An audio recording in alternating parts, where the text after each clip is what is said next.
Hi everyone, this is Sam Creating the Heart, and today I'm doing a little craft with me video. So we're using this Cooking with Love paper, and I don't know if I'm using all of these stamp sets or some of them, but these are the stamp sets that come in the box of the month, and it is cooking themed and it is so adorable. I'm also going to be using ephemera from the box, and I'm also using this pop-up envelope die from Pink and Maine, which I got in a Crop and Create last year. And sometimes you just want to create and see what you can make. And so this is just something that I had in my stash, and I thought it would be fun to make some cards with it, which I'm just going to show you these cards that I made.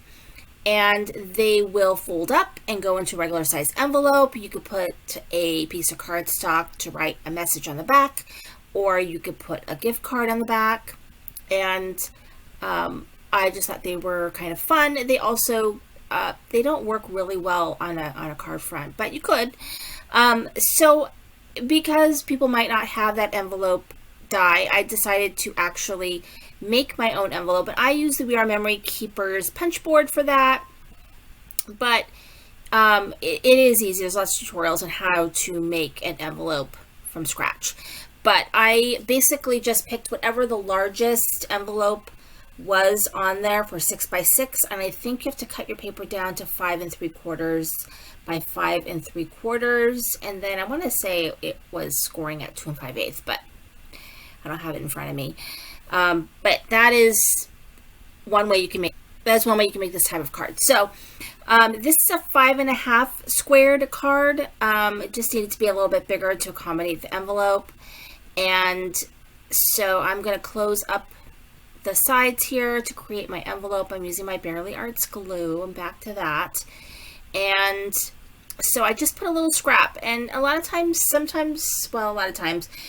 I'm motivated by what I have left on my desk to make something. So there you go. This piece of paper was also a scrap. I actually used the die that came in that Pink and Maine envelope die kit, and I put some ephemera pieces on there, and it's going to fit right there in that envelope. So I don't want to close my envelope per se, but I want it closed. So I'm actually using the ephemera piece to help me close it. So I put glue on most or some of that ephemera piece, but I left the part that's touching that envelope closing part. And so it basically is keeping it closed, and you can easily, open it if you when you want to. And then inside, I did trim down that little panel, but I just put a white panel in there with one of the ephemera pieces and a sentiment. So it's ready to go to write a sentiment and to be given to someone. All right, the next card that I am going to make, I'm actually just decided to pull out my magnet board from Taylor Expressions because just too much black. It needed a little bit of white to help see because I have my black mat and my black paper. It was just a lot. So I did bring that in, and this is an A2 size card. And what I did with the black panel is I went old school and I used a Cuttlebug kind of a plaid type embossing folder to give a little texture so it's not so plain. It's either that or some kind of texture paste with a stencil, but I didn't feel like letting things dry, so that's what I went with. And I decided I wanted to do something a little bit more rustic-y, so I found some kind of twine that I had, and I'm just wrapping that around the edge there. And I'm also just going to glue down a couple ephemera pieces along with a sentiment. Some are going to be propped up and some will not. One of the things though, when you put texture on your card, sometimes it won't stick really well with glue. So that's why I'm using double-sided tape for this particular project. Only because I don't know that the glue will stick really well on that textured surface. And I'm using my ginormous Altenew foam tape, my favorite. It's a little low profile for shaker cards. You'd have to double up on it, but man, I do love it. It cuts like butter. The liner comes off so easily. It's just my favorite. So whenever it's on sale, I buy a couple of them, and because I just started a new one. There's a little bit of my old one somewhere. I don't have no idea where it went. But I actually have the brand new one that you just saw, and then I have another one. So I always keep one on spare because I do use it a lot. It's like my go-to because it's just enough without being too much. Okay, so I'm going to go ahead and put that right on my white card base. I rarely use colored card bases. I generally do all white card bases. I've always done it that way, so it just makes life easier for me. So now we're going to do a little bit of a fun fold card. So this card, you would need a piece of cardstock that measures 6 by 12. And this is a way that you can also use panels in your card. So you can design cards around the panels that you have.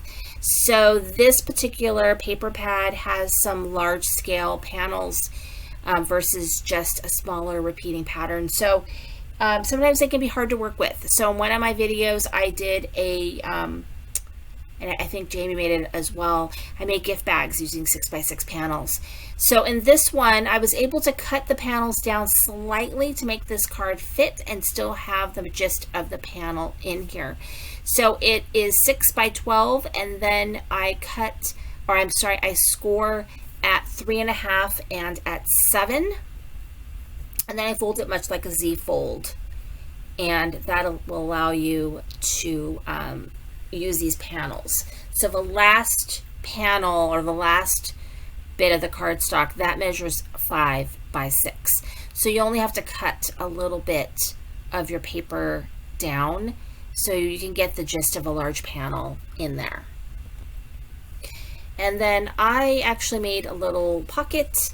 So that is a pocket that you could put money or a gift card or a note, something in there. And I'm just kind of decorating a little cupcake just because I was really trying to use scrap. So I didn't, I want to use scrap in this panel. The other ones are not scrap.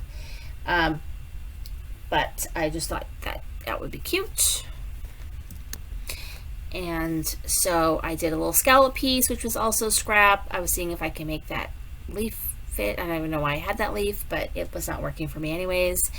So I'm not going to worry about that. I think I end up putting that on the inside of one of the other cards. All right, so now we've got that last panel, which is a large panel. That is a 5 by 6. I think I cut just a hair off on the 6-inch side so that I can have a little bit of a black mat. But you can see that you have almost that full panel there. So, you can, of course, make a 6x6 card. You can play around with the sizing like I did here to make those large panels work for you. Because you don't want to waste them. So, these are just some different ideas. Okay, so yes, I took that leaf and I put it on the inside of card, and that works there. So we made 3 cards together, and then I showed you 5 different cards, just different ideas and ways to use this sub box. So make sure that you visit all the design team members, because we're doing all kinds of things this month with this cute baking theme. Thank you for watching. This is Cindy Crank the Heart.